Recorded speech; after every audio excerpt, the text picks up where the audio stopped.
Yes, hello, this is Danhausen here, very nice for evil, and you are listening to Bob After Dark. Subscribe or be cursed.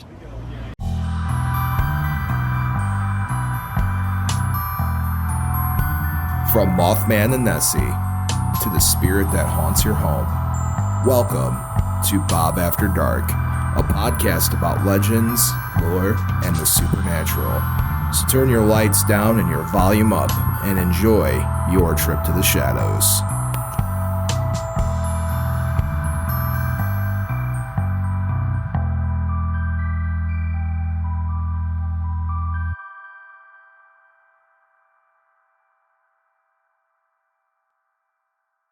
Oh,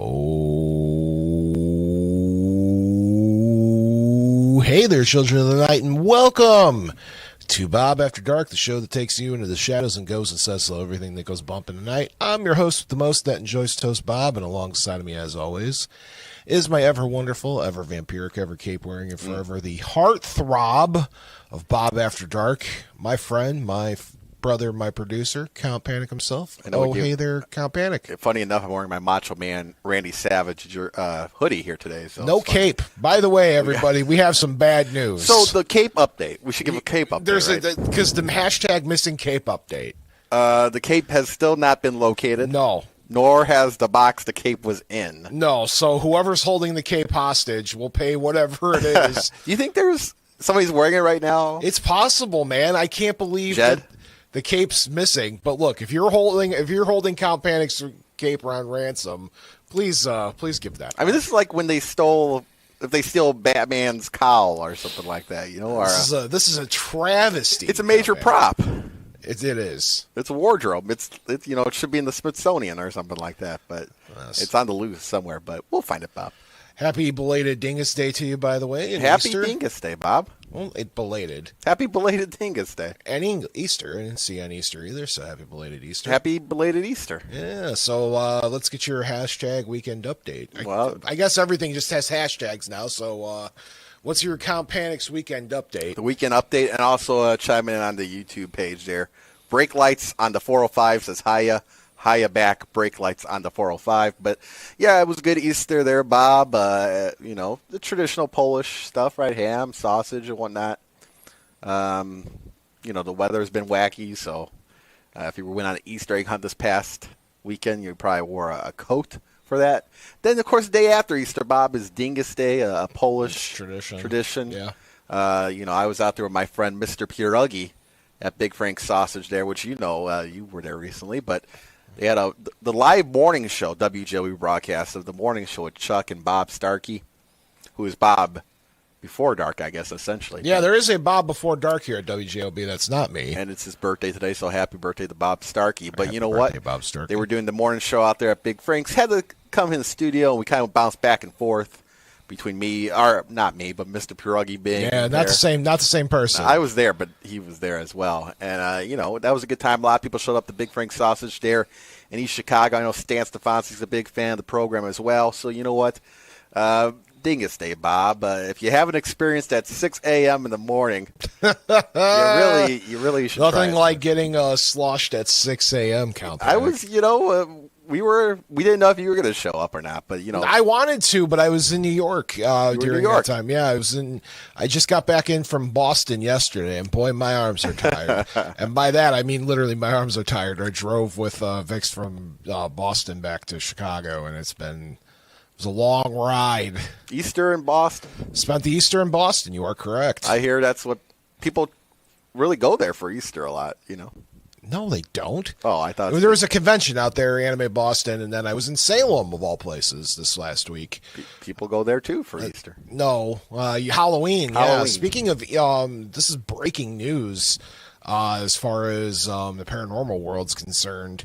The Warren Paranormal Museum is closing. Matt Rife is taking all the objects out of the Warren Occult Museum now, and they're apparently moving them to Salem. That's been the update as of the past couple days. Some of the local townspeople are very unthrilled by this, and this is a story for another day because we have a bunch of guests, but what a world we live in where I can just now openly go visit Annabelle whenever I want. Is that safe, Bob? That's not to me. It ain't safe. I don't want to go see the doll. You hate dolls. And that's probably, would you say, the most, I better not press that. Don't want to do that. Please don't press buttons and No, losing guests or anything like that. The most terrifying doll of all time. Her Robert the Doll. I don't know which one's scarier in my opinion. Robert's got like a track record of like actually like causing problems. Annabelle's got a track record too. I don't know. But he never had a hit movie made after him. Yeah, they made a movie about Robert the Doll. Was it like the Annabelle? No, gosh, no. Powerhouse. No. You haven't made it until they made a movie about you as a doll. As a doll? Yes. I mean, Barbie got a movie recently. Yeah. That was a scary movie. No, it wasn't. Oh. It's actually pretty okay. Horror movie? All right. Are you ready to move on with the show? Yeah. Bob After Dark is your weekly show where we talk about legends, lore, and the supernatural, things that go bump in the night, lights in the sky, weird cryptid stories, and, of course, Count Panic's favorite item to receive in an Easter egg. An Easter egg? Oh, man. Well, I mean, as an adult or as a child, I guess. Oh, they had the adult Easter egg hunts. Now, they do. I saw online somebody was receiving bottles of Malort, the mini bottles and Easter eggs, and I'm like, now that is the Easter egg hunt that I would like to go on. I mean, traditional chocolate. And by the way, Bob, before I ask you the same question here, I noticed these were in the background of me. Do you know what these are?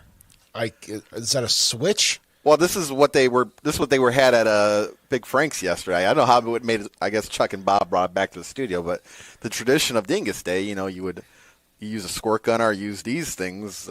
These. Well, it's not the traditional pussy willow, but it's one of those things that you would smack people around with. There. Yes, it's a switch. Yeah, sure. So I don't know why. I won't use this during the show. Are you threatening me?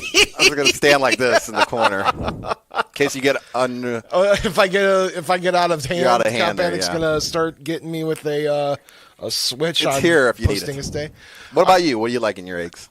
In 2026, if I opened up an Easter egg and got a one shot of Malort, that would make my day. That's all you need. Now, don't get me wrong. I do like the chocolate Easter egg as well. So if I cracked one open and saw one of them Cadbury eggs, I'd be thrilled. Yeah. It's interesting because if you guys go back in the library, there's actually a Bob After Dark episode where we talk about the Bunny Man of Virginia.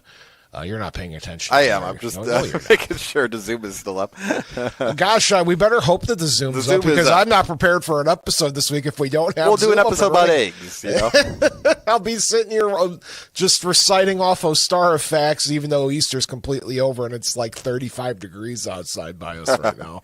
All right, so Count Panic, we have some guests on this week. Yeah, let's see here. Okay, and these guests, I think, are the farthest away guests we've ever had on the show before.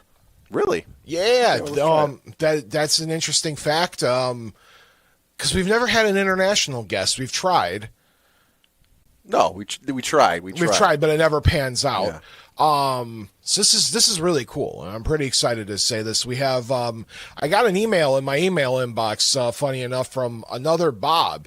Well, there's lots of Bobs. There's lots of Bobs, but this Bob happened to be into the paranormal just like I was. And, of course, I'm just going to say yes because a fellow Bob gets on the Bob After Dark show, and it just kind of goes hand in hand. But joining us this week is, and guys, let me know if I'm pronouncing this wrong, ESPI Paranormal? Let me pull them up there. Yep. There you go. They said yeah. Yes. They said the way you made that sound was like when you did it, you're like a ghost box, and it's just like they say yes. We could do the show like that. I'm trying to get them on the screen here now at this point. There you go. I see them on. Yeah, there they are. Yeah, it actually stands for Eugene Springfield Paranormal Investigations because we started in Eugene and Springfield, Oregon. Excellent. So all the way, guys, we have guests from all the way from the great state of Oregon. Would you like to introduce yourselves, folks? Yeah, so Bob, go ahead. I was initially emailed. I've listened to your podcast for about 2 years now. Oh, well, thank you. Yeah, so my name is I'm Bob, the one that emailed you. I've been kind of joking with my team that I'll be Bob after 10, 10:30 tonight, and yeah, so that's me. Hey, welcome, welcome. Howdy, I'm Walt, equipment tech with SB Paranormal, and also producer of our new series, SB Haunted Case Files, which I'm excited to talk about. And I just want to thank you for having us on the show. Absolutely. Thanks for coming on, guys. So tell me a little bit about what SB does before we get into specifics about everything else. Cool. Yeah, Bob, if it's kind of weird addressing Bob because there's two of you. Yeah, we're going to have to figure that out. SB How Bob. are we going to do this? Bob 1, Bob 2? I'll be Bob 1, and then, no, our guest is Bob He'll 1, be I'll Bob be 1. Bob 2. Yeah, Okay. our guest is Bob 1, I'll be Bob 2. Bob 1, why don't you go ahead and take the reins and tell the audience how we got started and what we do up here. Yeah, so we're we're kind of a group of people that just love everything paranormal and spooky and creepy, and we met on a Paranormal Eugene Facebook group, and then decided to have a get together. And then very shortly after that get together, I got approached by somebody that said, "Hey, I have a haunted bar. Do you want to come check it out?" And so it very quickly became, "Hey, I know we all just met, but do we want to go check out this haunted bar together?" And while at this haunted bar, we kind of split into this protocol or natural way of doing things that we've been developing. We sort of developed at that bar and have continued developing. And it's been kind of a novel approach to paranormal investigation, we think, and it's just been an amazing ride. That's amazing. Got everything okay? Yeah, I Tech-wise? think we're good, right? You Yeah, can hear him well? Yeah, I hear them all. I'm just making sure we're good. Yeah, we're on the air. Excellent. Well, that's what I like to hear. I hope we're on the air. How long has We are on SB the been around? So we started October last year. October last year? Oh, so you guys are brand new. Yeah, brand new. Yeah. So all of us in the group grew up with some paranormal experience or going to paranormal investigations. Both Walter and I have experiences growing up in haunted houses and stuff like that. And then we went within the period of 4 months to having 4 potential investigations to having over 80. Yeah. So we've been It's just very busy exploded. lately. That's incredible, guys. I barely get to an investigation like a month. Yeah, we've been very fortunate. Honestly, too many investigations for us to handle at this moment. So it's kind of like fitting them in when we can, when all of our schedules align, because we have 11 or so people on our team. That's a good chunk of people. Yeah. And it works out the way we do it because we do things in kind of phases. So we don't do just one investigation. So we do multiple steps over the process. Okay. What does SB stand for, by the way? The Eugene Springfield Paranormal Investigation. I don't know if that was asked already. Did I ask that already? It's on record now, Bob. Okay, that's good. So, guys, tell me a little bit about yourselves then. Whoever wants to go first, Bob 1 or Walter. Let's have Walter go first this time. So hi, I'm Walter. I'm an independent filmmaker up here in Eugene, Oregon. I've been doing it for a long time. Also multi-Emmy nominated and 1 Emmy win. I just saw this opportunity to follow this group of investigators to a couple of investigations and noticed this thing that was sort of bubbling, which we now call the SB protocol. And I was like, hey, I got all this camera gear. I've got all these years of experience as a filmmaker. I'm going to document you guys if you're okay with it, and maybe we'll have something cool to show after the fact. And I do think we have something that is pretty cool to show for sure. Excellent. What kind of films do you make? Because Count Panic and I each went to school for broadcasting and focusing film back The fine art. The school fine arts back in the day.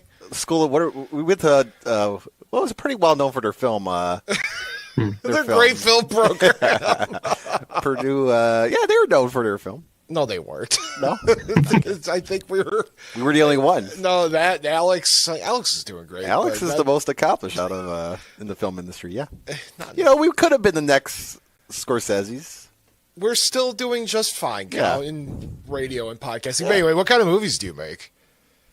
I primarily work in horror out here in Oregon. Yeah. But I've done dramas, I've done comedies, I've done martial arts action thriller, I've done sci-fi family movie. I've been all over the gamut, honestly. Very cool. All right, Bob, tell us a little bit about yourself. Yeah, so I'm actually originally from Virginia on the East Coast, where my dad, growing up, used to drag us to different cemeteries or Civil War battlefields, and we'd camp out in certain places where soldier camps were, that people who owned the property we knew, and my dad would always try to do investigation stuff there. We also lived briefly in a haunted house while I was growing up, where the house was like converted from an old nursing home that was like partially demolished and then converted into a house. And so that we had a lot of activity there. And then when I moved to Oregon, I kind of tried to find a different group, and things just always kept phasing out, and we've finally managed to make something work. I'm currently an IT specialist for the University of Oregon here in Eugene. Oh, that's cool. We might need you on the show here. Yeah, I was going to say, It's good to know if we go down, we could use you. I tend to wind up do more tech support than is typically my job to do, because everybody keeps getting sent to me. They're like, go to him. He'll figure it out. And yeah, so. We're not putting that call in here, but you know what, the YouTube is working. I know we see Heather chime in. Hi, Bob and Count. Both Bobs, I guess you could say in this case.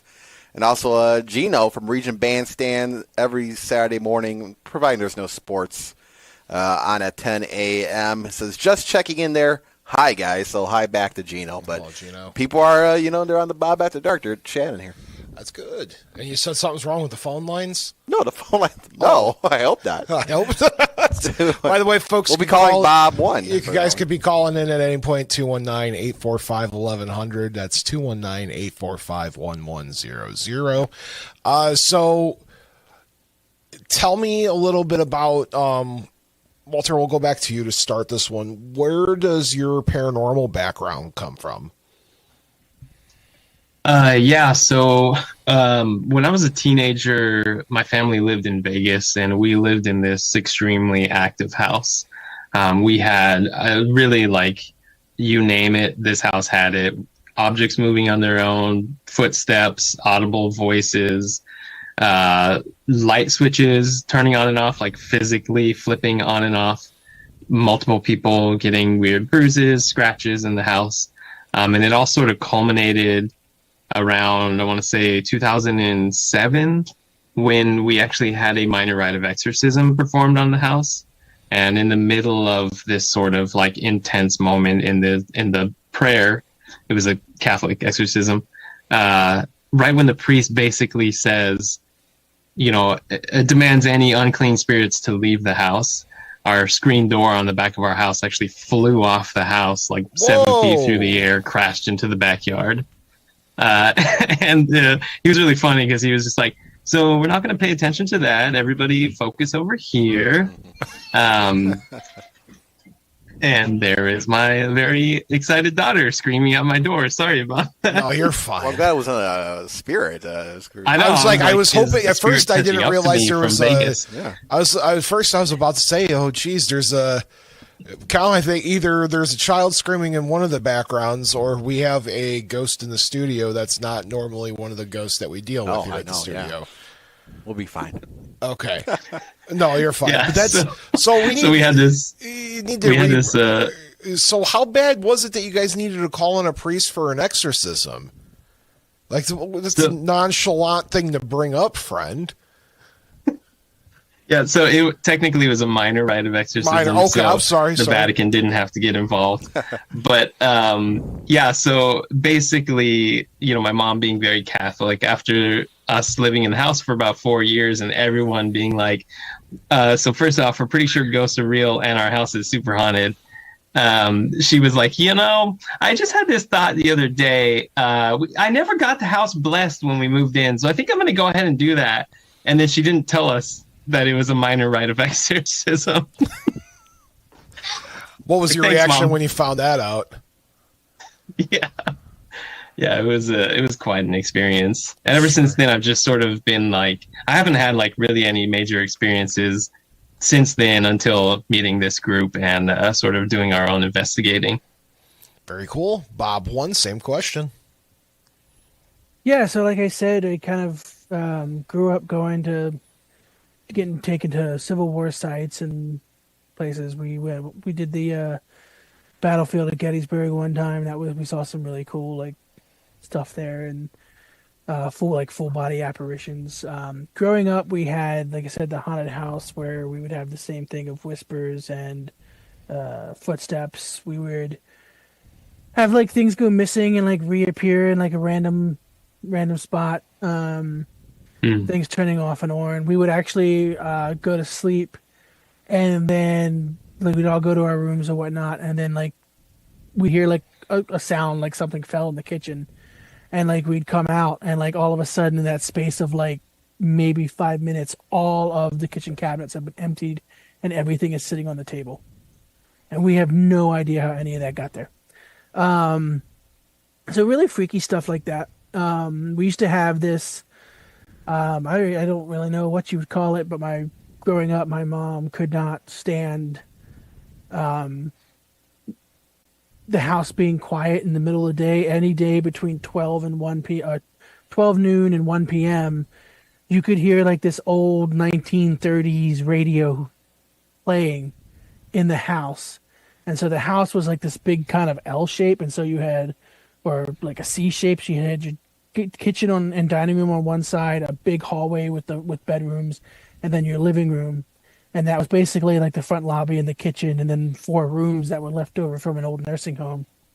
And if you were in one end of the house, you'd hear it in the kitchen. If you were in the kitchen, you'd hear it in the living room, and you just would hear this radio playing throughout the house. And it just creeped my mom out to the point where she always had to have the TV running at that like middle part of the day. It didn't have to be watching it, she just needed it on and as loud as possible because she couldn't stand just freaked her right out. Wow. Nothing like a little poltergeist activity going on, huh, Kyle? Yeah, I know. That really gets you going, doesn't it? Well, how would you react if you got home and somebody took all the pierogies out of the freezer to get them defrosted? I would be upset, but then I would run away. You would not be upset if you got home and the pierogi is already defrosted. But who did that? That's the problem. Who cares? Yeah, who care? I ain't gonna get the house. I don't trust anything defrosted. Minor rite of exorcism if they start just defrosting my food. Pierogi geist is what we call that. Pierogi geist. They're just flowing around and everything. Yeah, it's like my April Fool's joke the other day when we started doing the. When I said I was going to transition over to doing Bob After Birds. That was good. Oh, I'm glad you had a good kick out of that. Yeah. The Bob After Birds show. I think people want that. Nobody wants that. Well, some people. I think you guys want to see an episode about birds, right? Or at least one episode dedicated. Nobody wants. I mean, if it's a cryptid, we're talking about Thunderbird or, the one bird cryptid out of Alton, Illinois. I mean, there's creatures like that, but we're not going to be talking about like the woodpecker this week. The woodpecker. Terrifying. Anyway, back to our story here. Yeah. So Bob 1, where do you start investigating at? When does that come into play in your life? So I start investigating by myself when shortly after moving to Oregon in 2012. I start kind of looking for random places. I actually used to live right down the street from the Masonic Cemetery here. We have a special Mason cemetery for stonemasons, so I used to live right down the street from there. And a couple creepy things, but nothing major. You'd always see shadows moving through the woods there, but So just kind of relit that passion and that kind of curiosity. And so I started. That was just the phone interfering. I think there. Okay. Do we have a caller? We do have a caller. Hold on, hang in there, Bob. I think that's why. Caller, you're on the air. Hey, Bob, this is John. How you doing? Hey, John. Good evening. He was at Dingus Day too, as well. Happy belated Dingus Day to you, sir. Yeah, same to you. Happy Easter. How was your Easter? Oh, spent it in Boston working, John. You know, never-ending cycle for Bob here. Yeah, I hear you. I want to ask your guest that said he had the exorcism performed. Maybe I didn't hear. I don't know if you mentioned the things that were going on in your house. Was that? Well, how did this happen? Was the house haunted when you bought it, or things just began to happen when you moved in? I don't know if you said anything about it, or I didn't hear it. Walter, were you able to hear that? Yeah, I could definitely speak on that. So when we moved into the house, it was actually a funny experience. 1 second, Walter. John can't hear. You can't hear that Zoom? No, I can't hear him. No. Oh no! How do we fix that? Okay, so what we'll do is. Well, you know what? I could listen in on the radio. Okay. That'll work. John, what we'll do is if he. Okay, so that was my first part. My second part is when he had the priest doing the exorcism. I know I heard him mention that it's nothing that he had to alarm the Vatican about. But did he have to? I mean, did he find it necessary to go to his the bishop of the diocese there in Oregon? And when he performed the exorcism, I know he said his mom was a Catholic, so obviously they had faith that this might work. What was the reaction of the priest when he actually seen that door flying off? Did he say, "Wow, you mean I really did that?" Or "Oh, that's nothing"? You know what I mean? Was he surprised that he performed an exorcism where he scared the living daylights out of somebody to have that door fly off like it did? And so I'll go ahead and listen to that. Thanks, John, for calling in. We appreciate you. All right, All right, Bob. All right. So do you remember the order of those? So the first question was, how was the house haunted to begin with? What was the series of events to getting the minor rite of the exorcism done? And then the second question was the priest's reaction to the door flying off the hinges. Yeah. So it's kind of a funny story. When we first moved into the house, essentially my parents bought the house. It was very abrupt, and we had about a week to pack up where we were currently living and move into the new house. So the house, the new house, the haunted house, basically had nothing in it for about a week. And when we started moving the furniture into the house, that very first day that my father and I went in the house together, the house is empty and we're sitting on the fireplace mantle, and across the room from us, the bathroom light turned on by itself. So we were in the house for maybe an hour or two at that point, and this is like 3:00 in the afternoon on a sunny Las Vegas day. And I just kind of looked at my dad and was like, "That's really strange." But we didn't know that during that week, my sister had actually stayed at that new house with her boyfriend because she had flown in from out of town to help us move. And she said during that week, while it was just her and her boyfriend in the house, they had heard people like having conversations and walking around up on the very top floor of the house. But they didn't tell anyone in the family about that until about a year later, when we all started asking each other, we've been having weird experiences in the house. How about you? Blah, blah, blah. So the house was always haunted.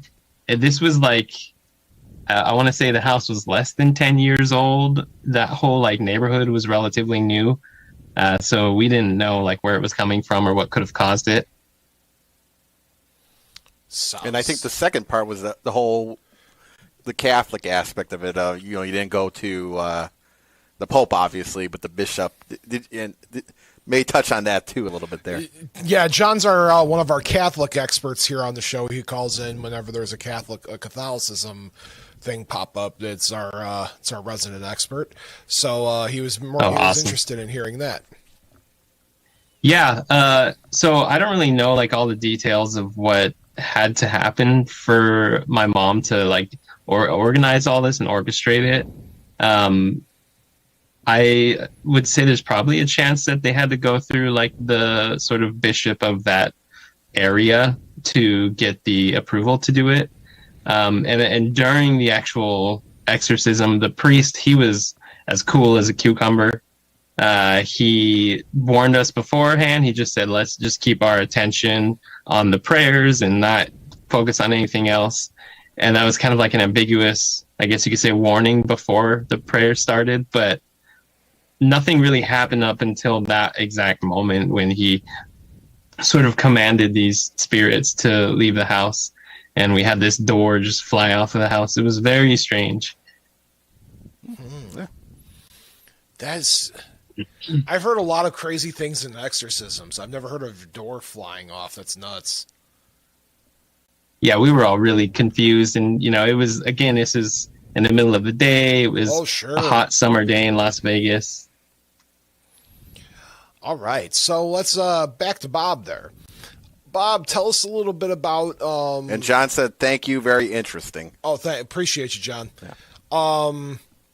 So, Bob, tell us a little bit about the creation of ESPI, because you said you just kind of went online, found a paranormal enthusiast group, and kind of met together through that. Yeah, so there are people that were multiple people on that page. It's just people posting paranormal activity in Eugene or something they can't explain.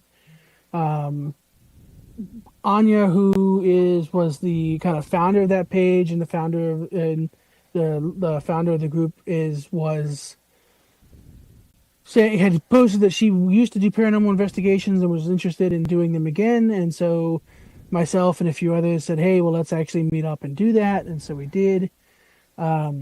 We had our kind of like a great get together, like let's talk about our paranormal experiences. And, we all shared, our experiences and our history. And then I want to say it was within 2-3 weeks, I got approached by the owners of the bar, and I was like, hey, it is a small bar. So I was like, hey, we need to kind of like limit our size a little bit. But it's like 3 different groups of people that did paranormal investigate came together to form one central group. And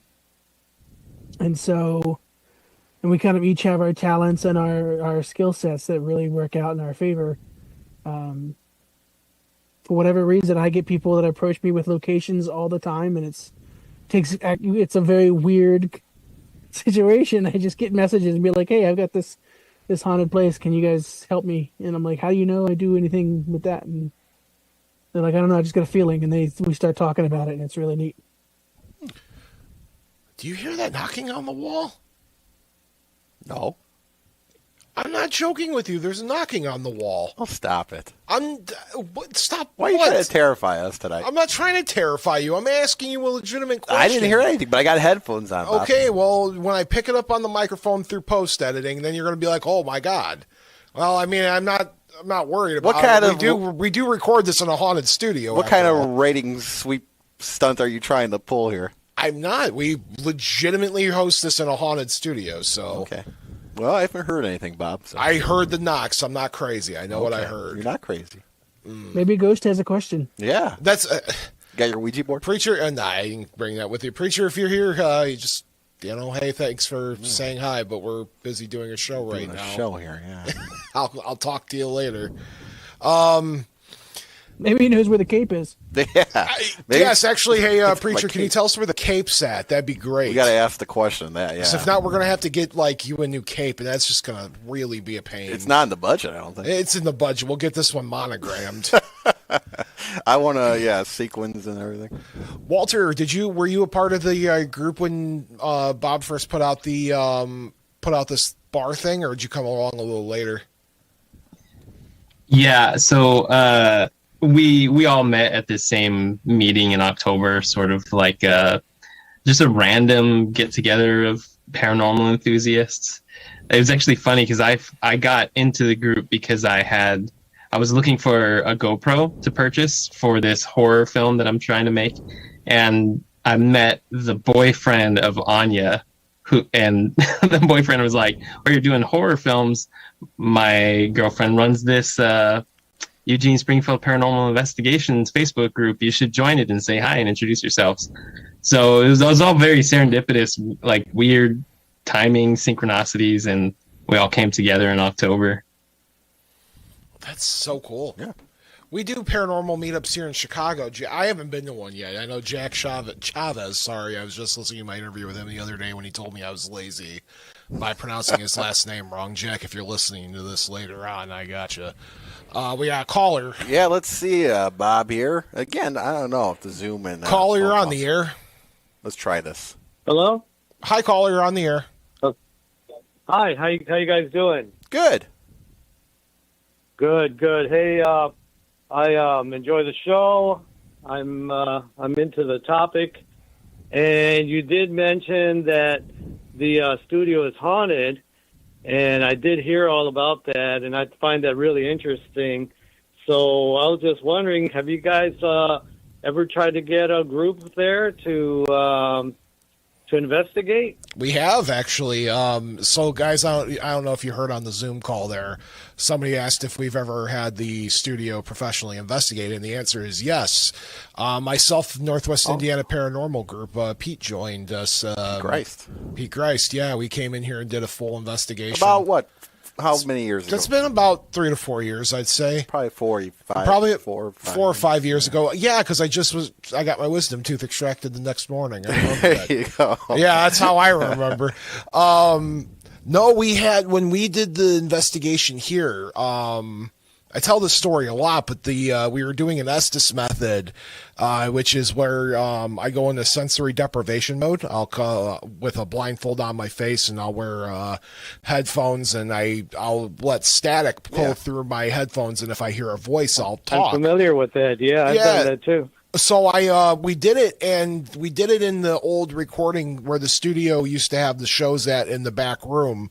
And during the Estes method, we legitimately had Kyle Panic in a test because he was there. Yeah. The steel door, which is to the soundproofing engineering room, which is a giant thick steel door, slammed shut. And then at one point, I said, what was it, count? Hey there, sports fans.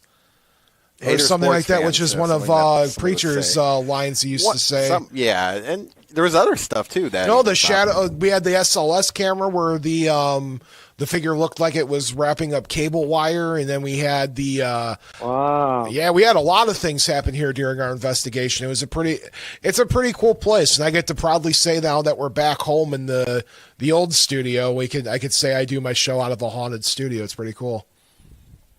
Oh, that's real cool, because recently I ran into the Northwest Indiana Paranormal Group. Yeah, that's who we had with us. At the Lark over there in Griffith.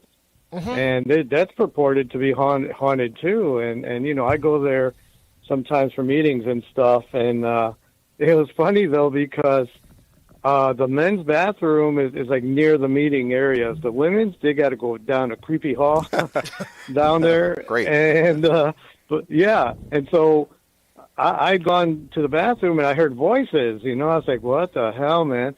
Because it was just supposed to be us in the meetings in the evening. And then, but it sounded like modern, like everything was okay, But it's weird anyway. And I told everybody else about it, and they walked down there. Sure enough, it was them. It was Pete Chris. Pete Christ, yeah. They get around. Yes, they were there. So we had a real good conversation with them, and I'd gone on a hunt at the Whiting Library over there during the Wicked Fest, I think it's called. Yeah, Wickedly and Whiting. That's when I did the Estes there. That was creepy, man. In the children's library down in the basement. Yeah. And so I'm totally into it. But back to the studio. I think doesn't it kind of make sense with the frequencies and all the time, that the strong frequencies there. I don't know if it's just recorded, haunting that just keeps happening again, or do you guys think it's more of an intelligent sort of spirit? And do you guys really think that it's the preacher? So that's a good question, and guys on the other end, and because I know I think they could hear. You could hear. Can you hear them now? They just can't hear. I don't think. They couldn't hear John, but you guys could hear. They can hear. We can hear the caller. Okay, excellent. On the phone line, they might not be able to. Okay, I got you. But so caller, to answer your question, I think it's a little of A, a little of B. With the giant radio tower out back behind the studio, it is a giant conductor of energy. That is what its job is. Right. So it wouldn't surprise me if it was some sort of conduit towards spirit activity.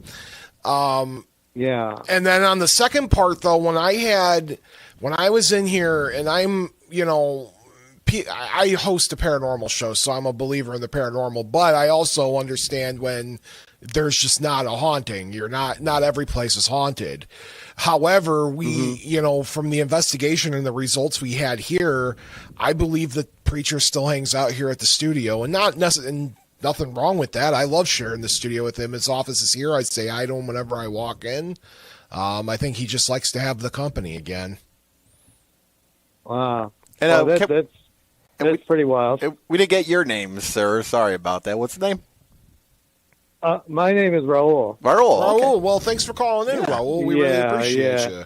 Hey, no problem. I can go on and on because I've gone on ghost tours and stuff. I went with the late great Richard Crowe. My goodness, the late great Richard Crowe, best tour guy, ghost tour guy. Oh man, it was like the Gilligan's Island, right? A 4-hour tour, man. It was cool. With the Portillo stop. I'll call back some other time and we'll talk about that. Raul, we're here every Tuesday night at 9 p.m. Yeah, how often are you guys on? Tuesday nights, 9 p.m. Providing there's no sports or emergencies. Yeah, Tuesdays at 9. Okay. I'll keep it in mind because I ran into you guys on YouTube. So, all right, perfect. Thank you so much. But I dig the topic, and it's an awesome show, man. Thank you, Raul. I'll be calling back. All right. Oh, that's awesome. Thank you. Thanks. Man, Take that's care. awesome. I appreciate the call. How So about remember, that, guys, our phone lines are open, 219-845-1100. 219-845-1100. All right, back to our guests here. Thanks for being patient, gentlemen. Live radio. Absolutely. Live radio, you know how it is. Live radio. I mean, this ain't a normal podcast. It's a radio so we have show. people that call in. We're like Coast to Coast AM, but not. Yeah. Not as cool by any means. We'll get there. One day. Plumber guy chiming into the chats here on the YouTube. Again, we're on the YouTubes as well. WGLB 1230 on YouTube. Plumber guy, I'm old enough to remember the preacher that was on WGLB there for a minute. Yeah, preacher was on for many years there. Yes, he Plumber was. Yeah.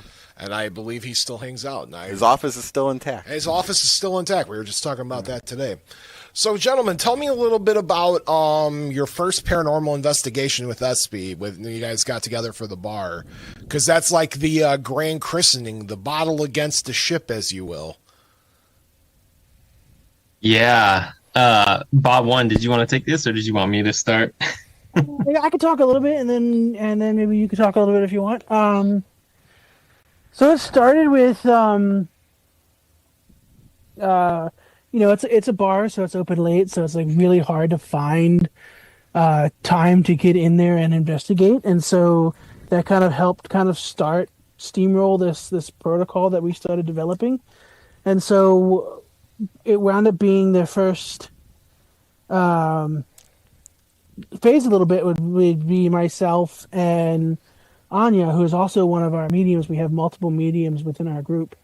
And so we went there and kind of like, she tried to see if she could perceive anything before talking with the owners. And then we met up with Walter and went in one night while it was slow and started interviewing the owners and finding out some of the history of the location. And there is, I don't know how much we can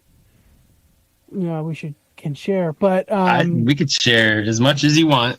Yeah, so there is a lot of history and rumor of motorcycle club activity in the area, There's been people who, randomly come into the bar and they'll tell the owners, "Hey, like we know of rumors of there's bodies buried out behind the train tracks in the back," and so like trying to piece together that rumor and speculation and evidence and whatnot, and then on top of that, this particular bar. It's been a bar for a while, but the building has been around for a long time. But it is right off the I-5 exit, right off so it's right between this corridor between Highway 99 and I-5, and it is. I mean, there are accidents, fatal accidents, all the time. We found records going as far back as 1945 with a 5 deaths in one fatal accident. And so it's astounding how many deaths have been right outside that bar on that corner stretch of highway. Also how they reached out to you.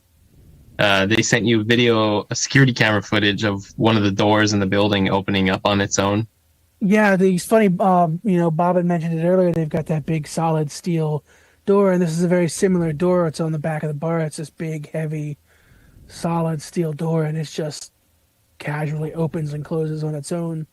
In fact, which is sort of the catalyst for having us out to investigate. Yeah, that was like, we should go out and check that out. One of our members, her husband does like a lot of construction and stuff and contracting work, and we were like, "Hey, look at this door. Can you think of any reason that would cause it to just start opening and closing on its own?" And he had nothing, and because just the solid heavy door. We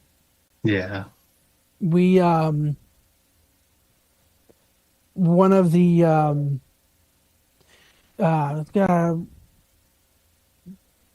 while going outside, we spent some time walking outside the bar, and myself and Anya, we were having this kind of like one, like she was questioning, do I feel anything out here? Does she, kind of going off what she felt, and we had this moment, this kind of realization that we felt that there was a presence of a child that was hurt or died on these tracks at some point. Because on the other side of the bar, it's like a swampy area. There's a steel mill. There's a lumber mill. It's a very dangerous area back there. And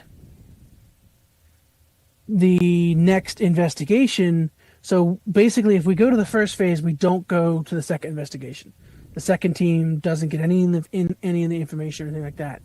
And so Walter was filming Celeste and, was it Savannah? It was Celeste and Savannah using essentially like the Ovilus. Yeah, so they had an Ovilus-like tool, and while they're out there getting ready to ask questions and look for EVP or anything, they get "I was hurt." And as they continue walking, it says, they're asking questions, "You were hurt, where were you hurt?" It says "forward," and as they walk towards the back of the trains, it says "boy," which kind of matched with what Anya and I were feeling out by the tracks. Yeah, it was a lot of strange, compelling pieces of evidence from that investigation for sure. And we went back to that bar 3 or 4 times over the course of about 2 months, had a whole bunch of really interesting experiences. That's incredible. Yeah, I actually go to the bar. I still go there weekly right now because I'm hoping that if we do another investigation there, the familiarity we might get even more presence. Sure. Any excuse to go have a drink at the haunted bar is any good excuse for me. That's my 2 cents. The other spirits. Chasing spirits and spirits, you know what I'm saying? That's a good pun. Hopefully something comes from that. But so gentlemen, tell me a little bit about this project you're working on, because we got about 10 minutes left of the show. So we want to hear about this project because it's really exciting, right? Yeah. This is so we are shooting a series called ESPI Haunted Case Files, and it's documenting these excuse me, these various different investigations that we've been on, and specifically this new approach to paranormal investigating, which Bob has made mention of a couple times. We're calling it the ESPI protocol, and basically it's a multi-phase investigation with a first phase sort of standard interview. We're bringing in a team with one of our psychic mediums, and they learn about the history of the location. They do a psychic reading, see if we capture any strange pieces of evidence at a very small investigation on phase 1. And then at a later date, we'll come back in for phase 2 with a completely different group of people from our team. And those people go in completely blind. So they know nothing. They don't even know what paranormal experiences are being claimed. I'm the connective tissue between the phases because I'm documenting everything. So I can sort of see these similarities between the different phases, between the different teams, the different psychics. Like, for example, at the bar, when you have a psychic during phase 1 says, I can feel the presence of a woman by these bathrooms over here. And then a few weeks later, we come back with phase 2 with a completely different psychic, and they walk in the building and immediately say, there's a woman by the bathrooms. And then it turns out that, one of the main claims from the owners of this bar is that they will see a woman pacing by the bathrooms. So for me, it's like really compelling evidence that sort of measures and tests the connection between paranormal activity and human consciousness, which is where I think the main source of paranormal activity likely comes from. Okay. We're all looking forward to seeing it. Where will that be available for people to see? Yeah, so we've been it's been a little bit of an adventure the last few weeks. I've had a few conversations with different people from different networks and stuff, and I think we're leaning very heavily towards just trying to build our own thing, and specifically releasing these episodes on YouTube at our YouTube channel, which is, people love it. It's called Spoopy Squad. Spoopy with an S. I love that name. I was going to ask you guys about that, but I didn't know if what Spoopy Squad was. I didn't know if that was you or somebody else associated with the group. But I saw that when I was, digging through your guys' Facebook group a little bit. So can you tell me a little bit about that? Yeah, so we're actively doing these investigations and documenting them and making these episodes for Haunted Case Files, but just by nature of our approach and the protocol, it takes several visits, and so it takes a long time to finish an episode. So the thinking on my end with Spoopy Squad is that this could be a distribution platform for various different paranormal content, paranormal teams. At some point, we would have multiple shows on Spoopy Squad, kind of all kickstarted with SB Haunted Case Files. Very fun. Count, you got any questions for our guests? I tell you, they're doing a great job, bang up job there on the paranormal side of things, and we got to follow them along. So we should probably get the social media again. There, we will. We'll get to that. Okay. I have another question. You had questions. Bob is like the Walter. No, I don't want to say Walter Cronkite. He didn't ask too many questions. Larry King. I am the. You're my. What was the guy who held the band in the Not Tonight show? The other one. The band. Remember, there was the talk show host, and then there was the band guy. But there was a lot of talk shows with bands, though. Never mind. Which talk show? Pick out a talk show with the talk show guy and the band guy, Count. That's every talk show. We're every talk show. Jeez, why do you hate We'll do Paul Schaefer. We'll do that one, yeah. And also, here's a bit of trivia for you, Bob, too. My son's middle name is Arthur, named after the late, great Art Bell of Coast to Coast AM. That's sweet. That's wonderful. We have another caller. Yeah, on that heart tug. That's a very cool fact there. I appreciate that fact. Let's see. We got a call here. Let's try to get him on live here. Caller, you're on the air. Yes. Good evening, gentlemen. Bob and Count. Bill. Just thought I'd check in. How's it going, Bill? It's going okay. I mean, I heard the last caller mention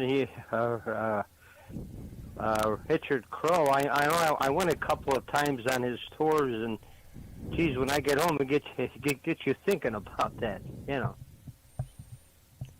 That's amazing. Did you have a good time on Richard Crow's tour, Bill?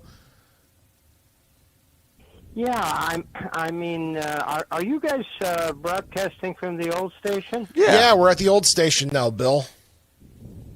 Oh, I thought. Oh, okay. I thought you were at the new one. Because every time I go that way, I see that place. I know years ago, when Irv Lewin had a show, I was a guest a couple times. Well, from St. Stan's, we had our pancake breakfast, so we were guests on the program. So. Excellent. Well, thank you, Bill. Appreciate you calling in about that. Yeah, Bill. I miss those pancake breakfasts, Bill. And the thing is, the day I remember that, I know I got not whipped, but hit a few times with some branches. We got him right here, Bill, if you're watching the YouTube. Bob has yet to lash out, but I'm ready. He's ready to get me. If there's something going, if he starts acting up, he's going to get the pussy willows here, But I enjoyed myself, though. So listen, I'll let you guys go, and you have a good rest of the show. Thanks, Bill. Appreciate you. Thank you, Bill. And we have thank you, Bill. Appreciate that. And we have we have many fans of the show chime in right now on my personal text line. Luke Miller, who's a big fan of the show. Yeah, hey, Miller. Miller with 2 eyes. Hey, Luke Miller with 2 eyes. And also Chuck saying Paul Schaefer. I did mention Paul Schaefer, but the one I think he was meant to say was, or he said, was Ed McMahon, who was Johnny Carson's sidekick. That's who I was referring but to. he wasn't the band leader, That's Bob. not. I didn't mean the band leader, but you are my Ed McMahon to my Johnny Carson. The guy that sits on the couch. You are the guy that on the couch. Yeah. That's who I'm trying to, what I was getting at. But Johnny rarely let Ed talk, I don't think, so that's good. Quiet you. I did it's not better know. than Penn and Teller making you not talk at all. Did not know that. All right. So our guests here, guys, I have one more question for you. And that is, what is your favorite paranormal investigation you guys have done together?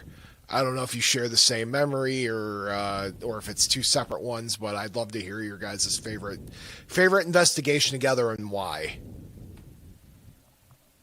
Yeah, go for it, Bob. One. Favorite investigation and why? My favorite one was really that first one, that bar, because it was kind of going in and not knowing what to expect, and the thrill of doing something you love with a new team of people and getting to have like some pretty compelling evidence, and really it was probably one of the most haunted locations we've been to so far. Oh, that's pretty cool. And you, Walter? Yeah. I would say it wasn't necessarily a fun investigation, but we investigated this residential house in Cottage Grove and encountered some like really dark potential entities. But on that investigation, which is the pilot episode of our series, we got one of the loudest, clearest whispers I think I've ever heard in an EVP. It's crazy. Oh man, I'm looking forward to seeing it. Oh, we got to hear that one, yeah. When's the episode drop, guys? Yeah, so I guess right now is the big breaking news. The pilot is going to be airing on our YouTube channel on Mother's Day, May 10th. There we go. Breaking. Breaking news. Appreciate that. So all of our live fans, you heard that. And you guys, where can people see that at? So yeah, that's at our YouTube channel, Spoopy Squad. That's poopy with an S at the beginning. Can you spell Spoopy for the older folk that don't know what Spoopy is? Yeah. So it's Spoopy. Excellent. So instead of spooky, it's Spoopy. We will have to check back in with you guys around June to see how the pilot launched and how things are going. We'll have to put a pin in that and have you guys come back on, and maybe we'll have some of your because you have a picture with a large group. And when Bob initially reached out and I saw the names, I was like, oh, we're gonna have a full crowd here. So with just you two, maybe we'll round it out and get some other folk in from your group. That'd be a lot of fun. Yeah, that would be awesome. Definitely look forward to that. So, and then where can people find more about ESPI and Spoopy and all that good jazz? Where can people find you guys at? Yeah, we're on Facebook. We're on YouTube. We've got an Instagram account. If you sort of look for Spoopy Squad on all of those, you'll probably find us some way or another. Excellent. Cow Panic, do you have any? Yeah, well, I want to thank them questions? both for coming on here on this Bob After Dark, and keep an eye out Mother's Day, something for the whole all you mothers out there. Absolutely. everybody Now, else. as Bob will know, Bob One will know because he listens to the show, I always make my guests end with a quip or a piece of advice, a joke, a riddle or something. Riddle. So you guys each owe me something, some sort of closing words, if you will. We need closure, is what we need. Yeah, Go for it, Bob. Yeah, I've actually been like struggling all day. Oh no! Wow. Thinking about this, like I knew to have it ready, and I haven't been able to. Oh. The worst writer's block and panic and inducing of it. I've got one for you if you want me to go first, Bob. Yeah, go for it. I got in trouble when I was in middle school once, and when my principal was talking to me, he told me the necessity of having an interesting conversation and charisma. And so then he told me this joke, and it's a knock-knock joke. It's the dumbest knock-knock joke I've ever heard in my life. We like But that. Bob, too, I'm going to actually have you go ahead and start it off. So go ahead and start the knock-knock joke for me. All right, knock knock.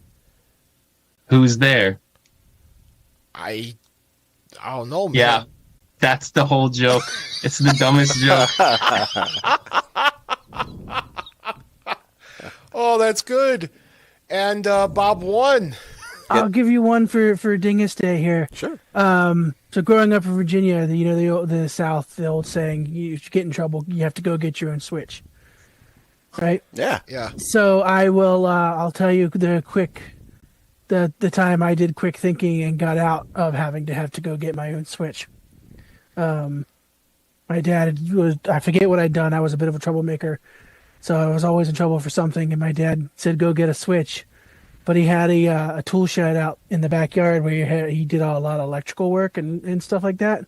So instead of going to the bush where the switches were, I went into the electrical box and pulled out a light switch. Spare light switch that he had there, and so I come back and he's like, "Where's your switch?" And I pull this light switch out from behind me, and he looks at it and looks at me and he goes, "Well, I did say to bring you a switch," and I says, "Yes, you did. Just go away." Guys, I just want to thank you both for coming on. It was an absolute pleasure. Thank you so much. Really appreciate it. Did you guys have fun? Oh, yeah. Yeah, great. Yeah, definitely. That's good. Cow Panic, do you have any closing words for the audience? This Well, evening? I had fun, Bob, as well. Closing arguments, closing statement, I guess you could say, is everybody continue to have a good week, and we'll see you next time, I guess, on Bob Yes. After Dark. All right, folks, thank you for watching and listening to another episode of Bob After Dark. On behalf of me and Cow Panic, we just want to wish all of you sweet dreams. To my mom, good night. I love you, sweet dreams. Tiff, no matter where you are in the world, I hope you have the sweetest dreams of them all. And Dad, your death date was the other day, and I've been thinking about you a lot lately. And as I always think about you every day, regardless, I hope if you're hearing this, you're happy, comfortable doing whatever it is that you want to be doing in the universe. And yeah, 4 years is a long time, Dad. I'm gonna cry here, but I miss you every day. All right, good night, everybody. See you next week. Well, and the two most important. Oh, jeez. I got emotional. You did. Two most important things of Bob After Dark are not all who wander are lost, and as above, so below.